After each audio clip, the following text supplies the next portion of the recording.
Good morning students. आज मैं आपके सामने फिर उपस्थित हूँ एक नए विषय वस्तु के साथ।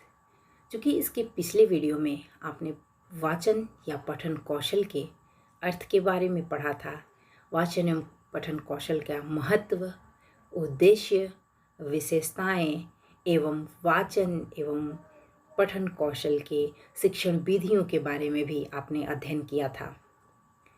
इस वीडियो के माध्यम से आप जानेंगे कि पठन या वाचन कौशल के प्रकार कौन कौन से हैं, पठन या वाचन के आधार क्या हैं, वाचन संबंधी त्रुटियां क्या हैं और उनका निवारण क्या है।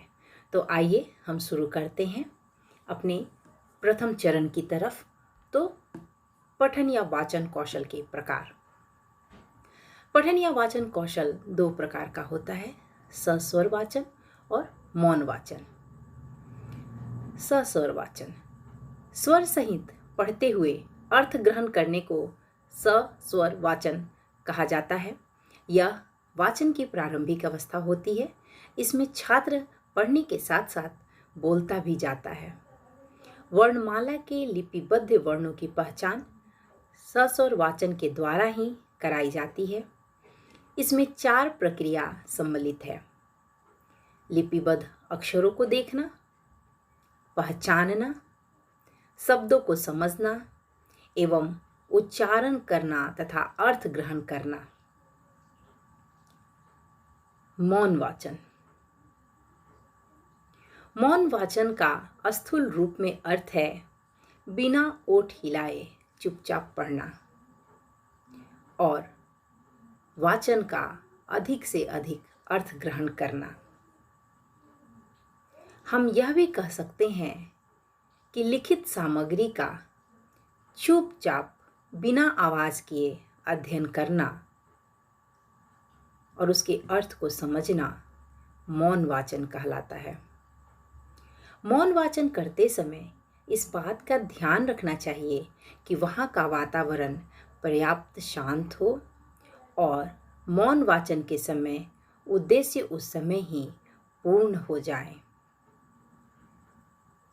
मौन वाचन और सस्वर वाचन के बारे में चूँकि आपके सिलेबस में बहुत विस्तार से पढ़ना है और उसे अलग कॉलम में दिया गया है पढ़ने के लिए, इसलिए मैं उसके लिए अलग से फिर वीडियो बना करके उन 2 विषयों पर आपको बताऊंगी और विस्तार से बताऊंगी। लेकिन चूँकि पठन कौशल के अंतर्गत प्रकार का वर्णन करना है, इसलिए मैंने आपको इसकी थोड़ी सी जानकारी दे दी। अब मैं आगे चलती हूँ पठन और वाचन कौशल के आधार की तरफ।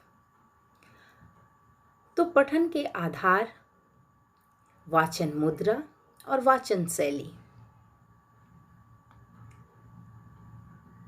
वाचन मुद्रा का अर्थ है बैठने, खड़े होने का ढंग। वाचन सामग्री हाथ में ग्रहण करने की रीति तथा भावानुसार हाथ, पैर, नेत्र आदि अन्य अंगों का संचालन। और वाचन शैली भावानुसार स्वर के उचित आरोह अवरोह के साथ पढ़ना वाचन शैली है। प्रत्येक वाचक को वाचन करते समय बाएं हाथ में पुस्तक को इस प्रकार बीच में पकड़ना चाहिए कि ऊपर उसके बीच में मोड़ पर बाएं हाथ का अंगूठा आ जाए और दूसरा हाथ भावाभिव्यक्ति के लिए खुला रहे। बड़ी पुस्तक को दोनों हाथ से पकड़ा जा सकता है। पढ़ते समय दृष्टि पुस्तक पर ही ना रहे, वरन छात्रों की ओर भी शिक्षक को देख लेना चाहिए। अब हम चलते हैं अपने अगले चरण की तरफ,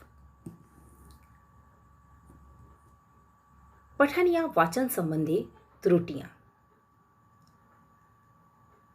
वाचन के समय अनुचित मुद्रा, पुस्तक को आंखों के सन्निकट या दूर रखना, अटक अटक कर पढ़ना, वाचन में गति का न होना, दृष्टि दोष से अक्षरों का ठीक दिखाई न देना, पाठ्य सामग्री का कठिन होना, अक्षर या संयुक्ताक्षरों संबंधी त्रुटियां, भावानुकूल आरोह अवरोह का अभाव, वाचन संबंधी मार्गदर्शन का अभाव और अध्यापक का व्यवहार।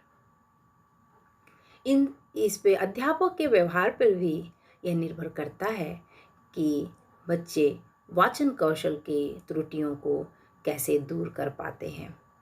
शिक्षक को चाहिए कि वो आत्मसंयम बनाए रखें और छात्रों के त्रुटियों को, अगर बार बार भी त्रुटियां होती हैं तो उन त्रुटियों का निवारण करें।